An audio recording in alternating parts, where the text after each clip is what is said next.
दोस्तों, आपने 1971 में लड़े गए उस युद्ध के बारे में तो सुना ही होगा, जहां हमारे देश के वीर जवानों ने पाकिस्तान के 93,000 सिपाहियों को सरेंडर करने पर मजबूर कर दिया था।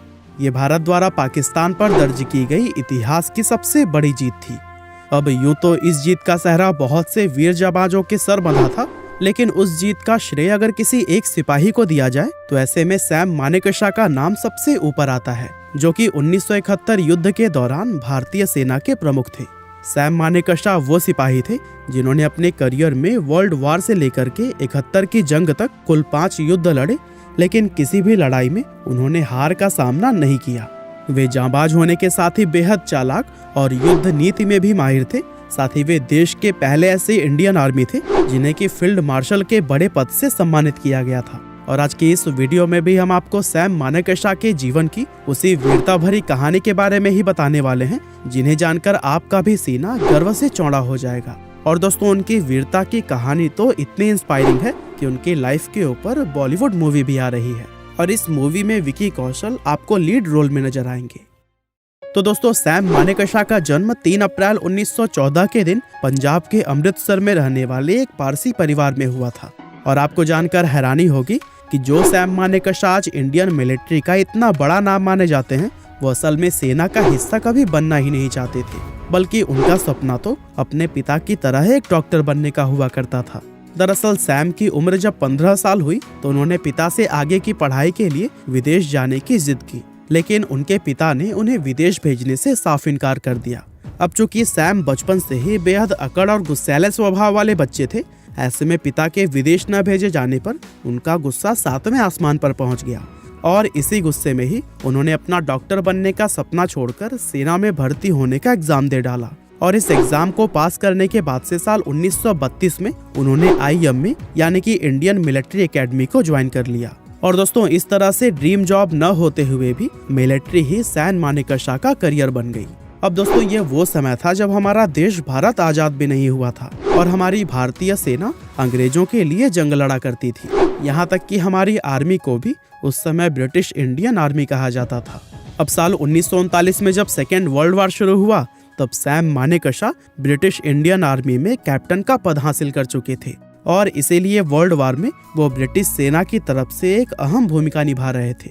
और दोस्तों, साल 1942 के दौरान जब सैम मानेकशॉ बर्मा देश के अंदर अपने जवानों को जापान की सिपाहियों के खिलाफ लीड कर रहे थे, तभी वे एक मशीन गन का शिकार बन गए और उन्हें पेट में कई सारी गोलियां लग गई। उनका पूरा शरीर खून से लथपथ हो चुका था, लेकिन फिर भी उन्होंने घुटने नहीं टेके और लगातार दुश्मनों को अपनी गोलियों का शिकार बनाते रहे। ब्रिटिश आर्मी का divisional commander major general David Cowan इस नज़ारे को अपनी आंखों से देख रहा था, और मानेकशॉ की वीरता से वो इतना प्रभावित हुआ कि वो दौड़ता हुआ उनके पास गया और अपनी यूनिफॉर्म से खुद का मिलिट्री क्रॉस उखाड़कर उनकी वर्दी पर लगा दिया।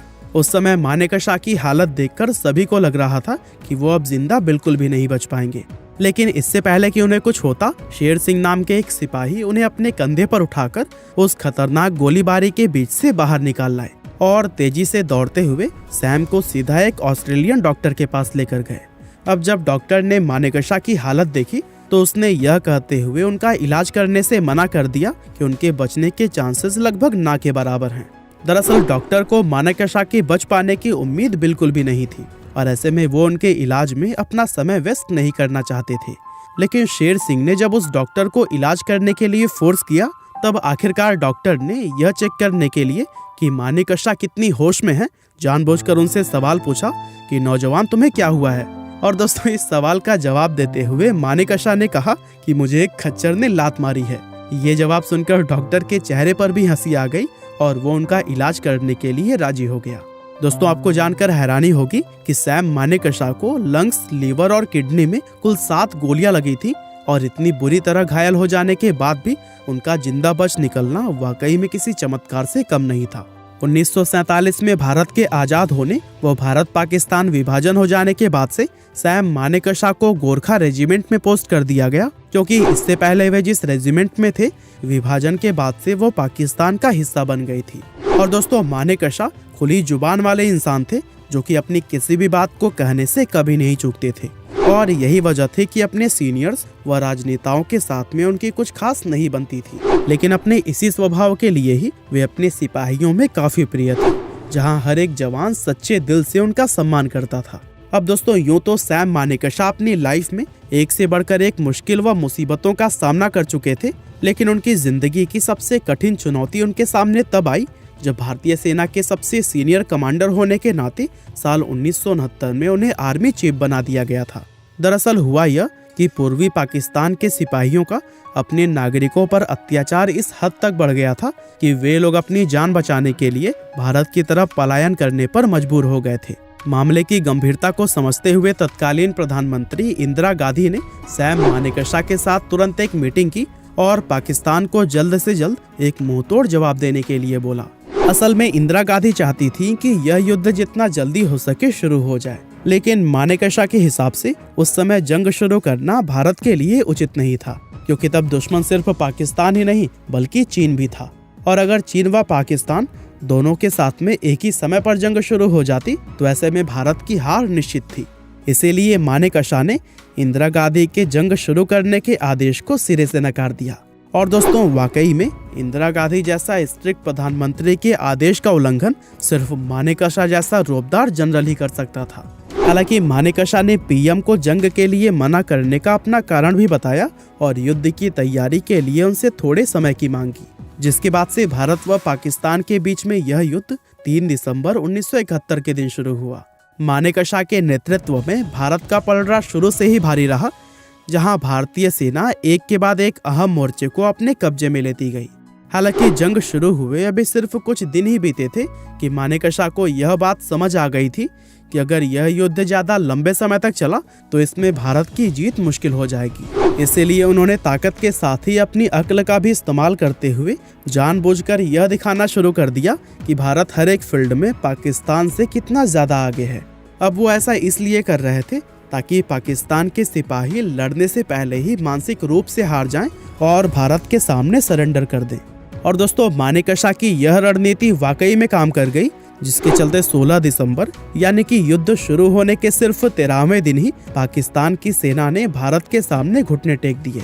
और दोस्तों, बताया जाता है कि जिस समय पाकिस्तान के सैनिकों ने सरेंडर किया था तब न सिर्फ वो गिनती में भारतीय सैनिकों से ज्यादा थे बल्कि उनके पास हथियार भी हमारे सिपाहियों से बढ़कर थे। लेकिन इस सब बात से कोई फर्क पड़ने वाला नहीं था, क्योंकि मानेकशॉ तो पहले ही भारत को जीत दिला चुके थे। और दोस्तों, ये कोई छोटी मोटी जीत नहीं थी, बल्कि ये पाकिस्तान पर एक ऐसा कड़ा वार था जिसने कि उसे 2 टुकड़ों में बांट दिया और दुनिया के अंदर बांग्लादेश के रूप में एक बिल्कुल नए देश का जन्म हुआ। इस जीत के बाद से मानेकशॉ देश के लिए एक हीरो बन गए, जिन्हें के साल 1972 में भारत के दूसरे सबसे बड़े नागरिक सम्मान पद्म विभूषण से सम्मानित किया गया। और साथ ही 1973 में उन्हें सेना के सबसे बड़े पद फील्ड मार्शल से भी नवाजा गया था। हालांकि इस सम्मान को प्राप्त करने के 2 हफ्ते बाद 15 जनवरी 1973 के दिन उन्होंने एक्टिव सर्विस से रिटायरमेंट ले लिया। लेकिन दोस्तों, अपनी बेबाक अंदाज के लिए वह तब तक जाने गए जब तक कि 2008 में 94 साल की उम्र में उन्होंने इस दुनिया को अलविदा कह दिया। और दोस्तों, बहुत ही जल्द बॉलीवुड में सैम मानेकशॉ के जीवन पर सैम बहादुर नाम की एक फिल्म भी आप देखेंगे, जिसमें कि विकी कौशल सैम मानेकशॉ का किरदार निभाते हुए नजर आ रहे हैं। हालांकि इस मूवी का रिलीज डेट अभी तक सामने नहीं आया है। बाकी उम्मीद करते हैं कि आपको यह वीडियो जरूर ही पसंद आई होगी। आपका बहुमूल्य समय देने के लिए बहुत बहुत धन्यवाद।